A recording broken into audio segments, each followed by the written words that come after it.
An alarming rise in scarlet fever cases has English officials worried. Researchers search for the cause of the outbreak and urge caution globally. The adult killer scarlet fever is on the rise in England and East Asia, according to research published Monday in the Lancet Infectious Diseases journal, and investigators don't know why.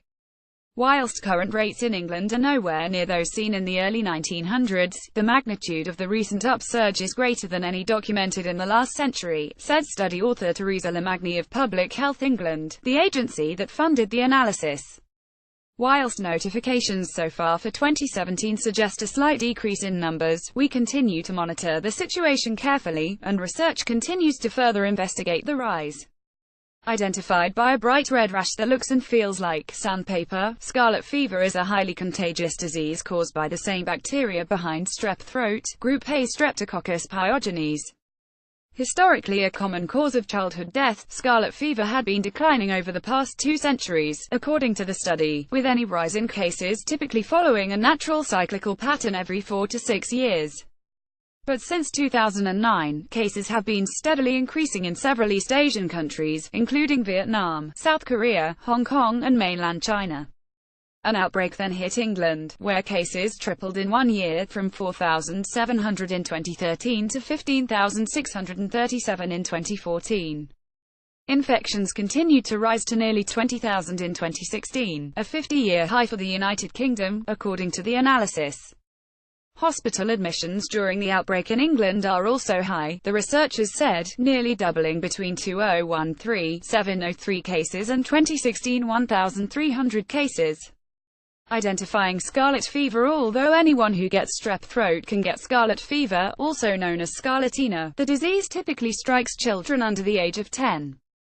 Frequently spread by droplets via coughing and sneezing, group A strep can also hide on doorknobs, plates and utensils for hours.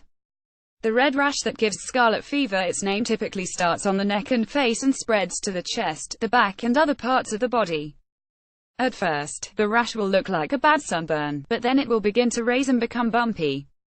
If pressed, the red skin will turn white. It can also be itchy. Once the rash subsides, the skin will often peel, especially on the groin, fingertips and toes. A very sore, red throat that makes it difficult to swallow, along with a fever of 101 or higher, is a key sign of scarlet fever, along with swollen neck glands, headaches and body chills, nausea and vomiting. An early symptom can be a strawberry tongue, one that looks more red and bumpy than usual, along with a whitish coating on inside of the throat. Other telltale signs include a flushed face except for a white streak around the mouth and red streaks in the creases of the skin, with the armpits, knees and elbows showing a deeper hue. Treatment for scarlet fever is the same as for strep, a course of antibiotics, which must be completed to be rid of the bacteria and avoid a relapse. If the regimen is followed appropriately, the disease is usually gone within a couple of weeks. Left untreated, it can lead to serious illness or even death. Complications of scarlet fever can include Bright's disease, a form of kidney damage, and rheumatic fever, an autoimmune disease that affects the heart, joints, skin and brain. If rheumatic fever affects the heart, it can cause long-term damage. That's one of the reasons scarlet fever was a leading cause of heart disease for adults before penicillin was discovered. Over the centuries, scarlet fever has caused devastating epidemics. Those infected were often isolated for weeks, while their bedding and belongings were burned to prevent disease spread. Why the prevalence of the disease began to decline, even before the widespread use of antibiotics, is a mystery. Detective work is underway. Why the disease is making a resurgence today is also a mystery, according to the study. Investigators are looking at such possibilities as a change in human immune status, environmental causes and even the disease traveling from Asia to England, although evidence for that is slight. Though the cases in the United Kingdom came from at least 3 known strains, only one of those was also seen in Hong Kong, and only in few cases. Whilst there is no clear connection between the situation in the UK and East Asia, a link cannot be excluded without better understanding of the drivers behind these changes, Lamagni said.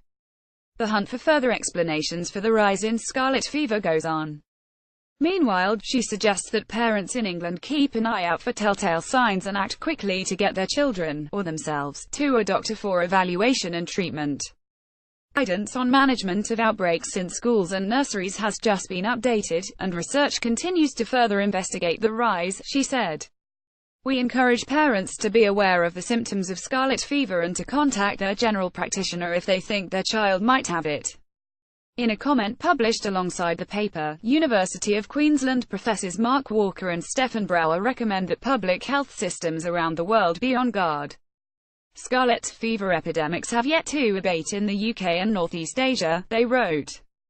Thus, heightened global surveillance for the dissemination of scarlet fever is warranted.